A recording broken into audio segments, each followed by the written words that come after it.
If you ever feel lost in your life or are struggling in any way, I want you to chant this mantra. Hare Krishna, Krishna Krishna, Hare Hare, Hare Ram, Ram Ram, Hare Hare. This is the Maha Mantra.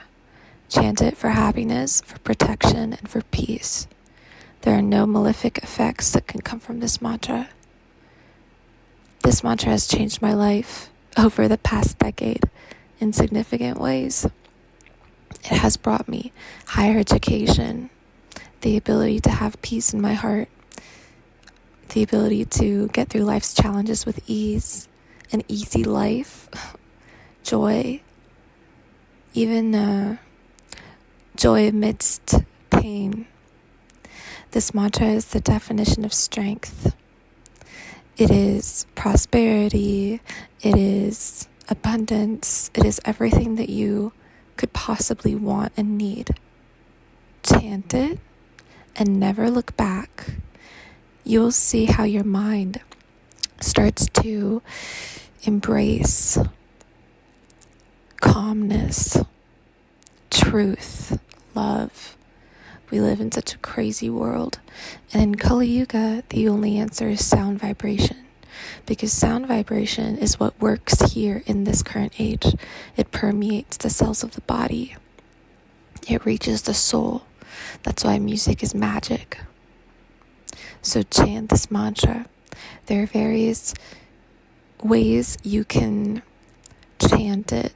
You can sing it, you can say it, you can recite it, but try it. Even for a week. And watch what happens. Try it for one day. Yeah, you may find it harder to lie after that. You may find it harder to fool yourself, to live in your ego. Yeah, that may happen, but it's worth it. Trust me, it's worth dying to yourself. It's worth it, because the person that you become afterwards is so stable, so sure, so strong. They are rooted in God, and they are able to hear and follow His instructions. Do you know what mercy that is? To be able to hear God and to follow His instructions. You are not yours anymore. Your life is not yours anymore. Your soul is not yours anymore. It never was to begin with. You're just realizing who it belongs to. That is a blessing. You are able to listen to the nudges of the intuition. You are able to hear how you carry spirit within you. You carry God within you. And you're able to use this essence to carry out His wishes. Everything around you becomes divine, unordinary, transcendental, untouched, pure, pristine. This is Krishna. This is His essence.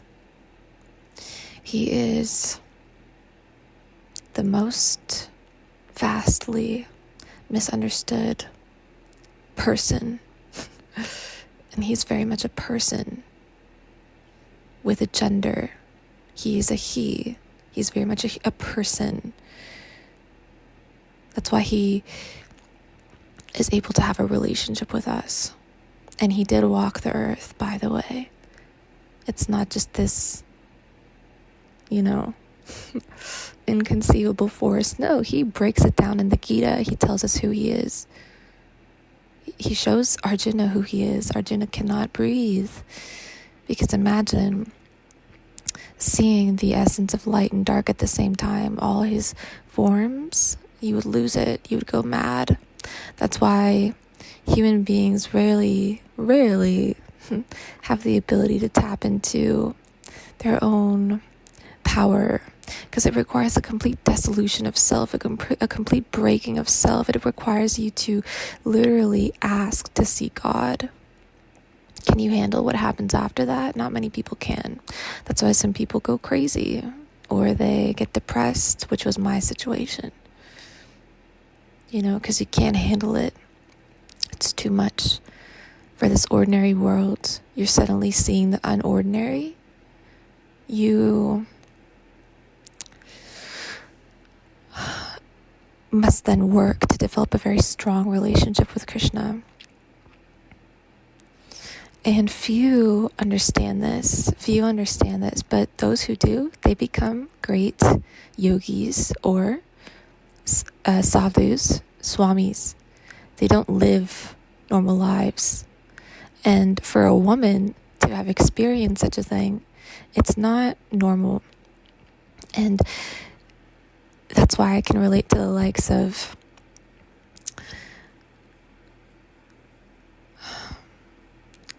well, there's some things I'm not allowed to say on this stream, but I can relate to the likes of specific women in history, I will not name names, who've also seen God. And can you imagine that? Like, what happens after that, And I don't even come close to all the great women in history who have seen God, because I'm still here acting like a normal girl, that likes fashion and modern day stuff, which I very much so do. But then still, I also I'm also very much so rooted in this spiritual world. And sometimes I have run from it so much because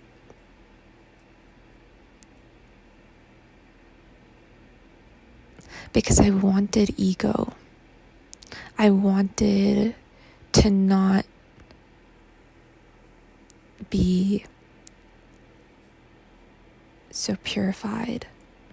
Like, I wanted to still be able to enjoy the material world, of course, right? But when I can't balance it out, well, it results in depression for me, because I'm not doing spiritually what I need to do. I'm too 3D.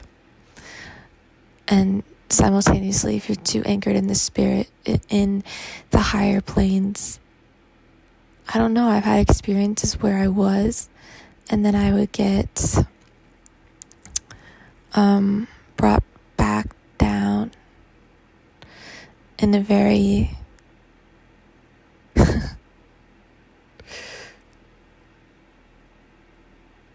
difficult way. So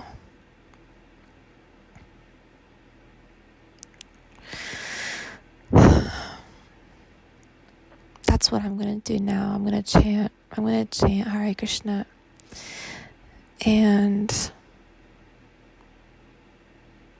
I want to stop running from all the good stuff in life, because I tend to do that, and I tend to self-sabotage, and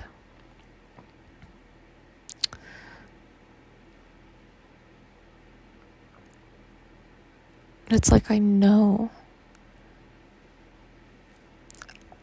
everything and I'm still not following instructions, Like, that's not good. Few will get this transmission.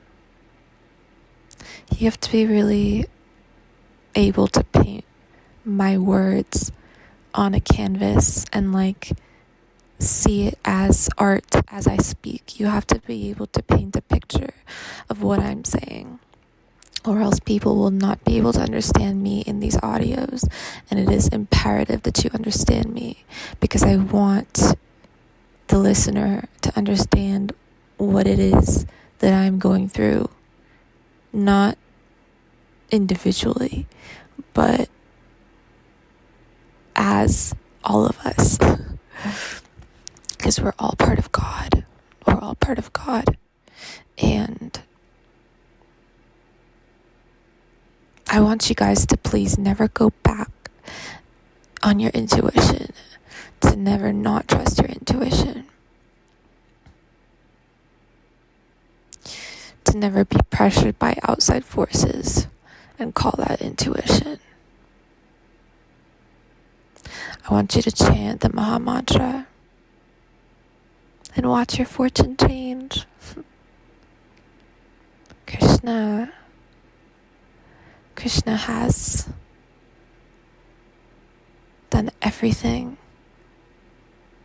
beautiful.